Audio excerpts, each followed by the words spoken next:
Isang mapagpalang araw po para sa inyong lahat. Ako nga po pala si Alex Mel and welcome back to our 365 Daily Devotions with Pastor Russell Ocampo. For today po ay papatuloy po natin yung ating seminary edition, and for our topic po for today, may pamagat po na kasama ba ang Apokripa sa Bible or Apokripa. And for our scripture po, you can find it on book of Luke chapter 24 verse 27, and basahin po natin yung kasabihan po dito sa talata. For the English version po, and beginning with Moses and all the prophets, he explained to them what was said in all the scriptures concerning himself. And for the Tagalog version po, at magmula kay Moises at sa mga propeta ay pinaliwanag niya sa kanila ang mga bagay tungkol sa kanya sa lahat ng mga kasulatan.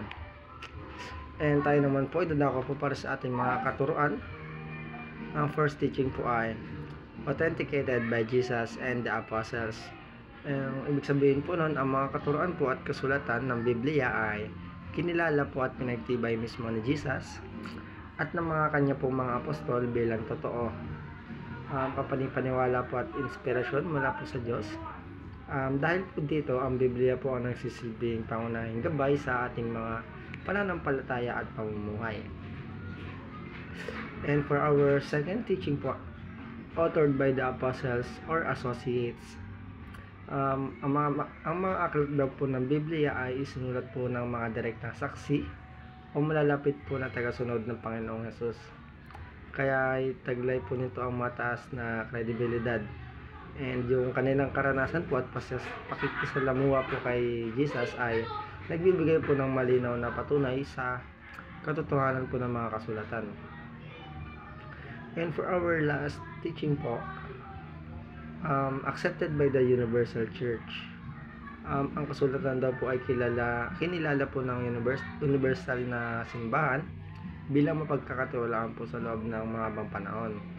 Ang pagtanggap po ng mga maraming mananampalataya mula po sa iba't ibang lahi at panahon ay nagpapatunay po sa inspirasyon at pagka-Diyos po ng mga salita nito.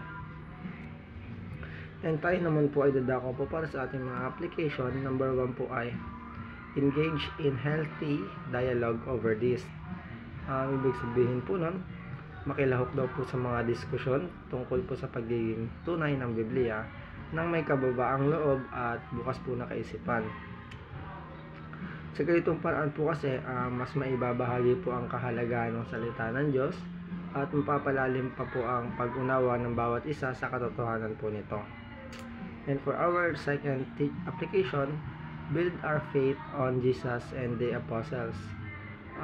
Palakasin daw po natin ang ating pananampalataya sa pamamagitan po ng masusing pag-aaral sa mga katuruan po ni Jesus at ng mga apostol. Ang kanilang mga aral po ay nagsisilbing pundasyon sa tamang doktrina at tamang pamumuhay bilang mga Kristiyano o bilang mga anak ng ating amang Panginoon. And for our last application po, examine all authorities and beliefs using the Bible. Ibig sabihin daw po nun, gamitin po yung salita ng Diyos bilang sukatan po ng anumang tradisyon, ideolohiya o paniniwala. Tiyakin po natin na ang lahat po ng ating paniniwalaan ay isinasabuhay ay nakaugat po sa mga katuruan ng Biblia upang hindi po tayo maligaw ng landas. And dito po nagtatapos ang ating devotion for today. Maraming salamat po sa pakikinig at patuloy po tayo magsubaybay sa ating isang buong devotion para po sa taong 2025. And goodbye po.